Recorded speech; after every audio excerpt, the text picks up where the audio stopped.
If I had a garden, I'd grab a spade and dig a great big hole behind the shed that I know you'd make sure we had. And I'd bury you. Now don't laugh. And don't worry. I'd off you first.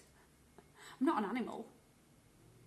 It'd be quiet so the neighbours don't hear. I have to improvise a bit because all the shops are closed. I have to make do with essentials. Cleaning products, probably. Yeah. A martini of all-purpose cleaner or a G&T and bleach. And if you struggle or refuse to down it for me, I'd have to be sly. A whack to the skull with my Russell Hobbs 1-temperature iron and then a really airtight bag over the head. Or a homemade garrote.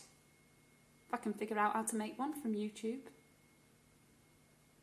If you make a sound, I could ward the neighbours off. Just start coughing to make sure they stay clear. Sort of throaty, like... or really dry, like... or really slimy and mucusy, like...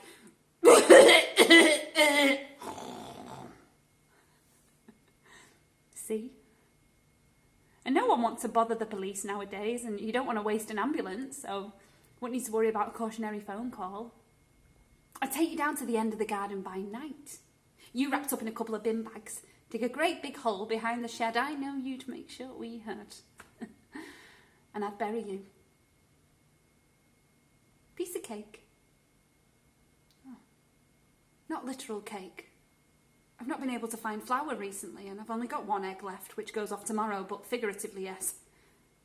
Cake. You see, no one's keeping track of you right now. You don't have to clock in when you're on furlough. Apparently, you don't even have to get out of bed, except to go for a piss or go and get some crackers from the kitchen, even though you know I can't stand crumbs in the duvet, but you go and do it anyway while watching reruns of Loose Women, you knob. All you've done apart from that is sit and watch old football games, which you say gives you a sense of community. I'm all for gender non-conformative viewing habits, but please pick a genre. You haven't got any phone calls going either. I mean, I've got a raving social life on Zoom, but you've only called your mum once since this whole thing started. So who'd miss you? Would be tempting. Take you down to the back of the shed. And I've got this theory, you see, that I'd be doing everyone a favour. Don't look at me like that. It's not personal. What I'm talking about, seriously, is the whole human race. Because it really feels, it really, really feels like this is the world telling us to fuck off. Even if this is only step 1 and we flatten the curve like we all know we eventually will, step 2 will come back pretty soon. Another virus, or if not that, then climate change with the earth getting hotter like we all know it eventually will, or most of us know it will. Because the dinosaurs were only around for so long. I'm sure there was a time they roamed the plains thinking they were invincible. And then some diplodocus predicted a life-threatening asteroid, but then the triceratops were all, asteroid, it's just a hoax. The diplodocus made it up.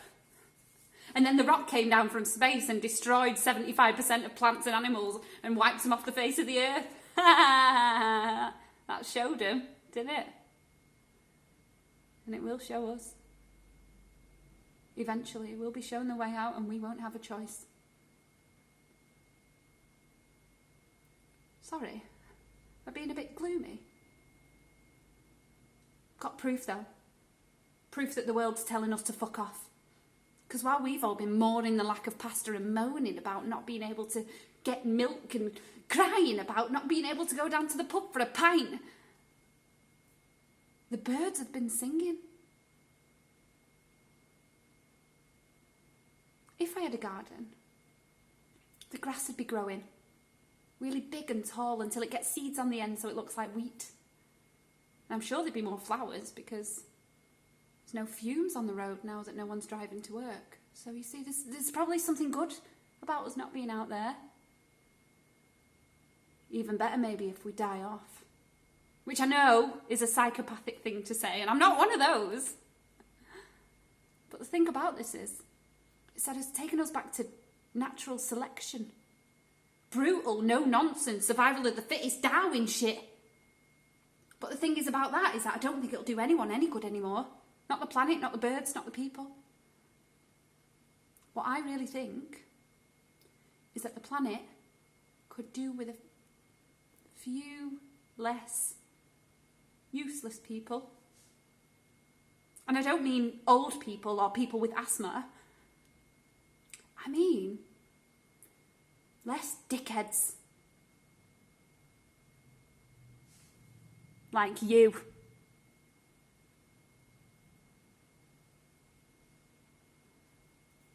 So that's my theory. Told you it wasn't personal. That's why, if I had a garden, grab a spade, dig a great big hole and I'd bury you. So you're lucky, really. You're really lucky. Lucky that we picked the house with the office instead of a garden.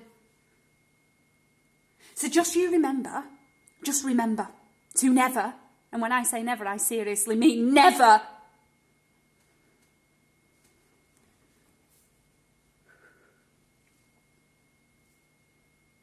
never use up the last of the toilet paper again.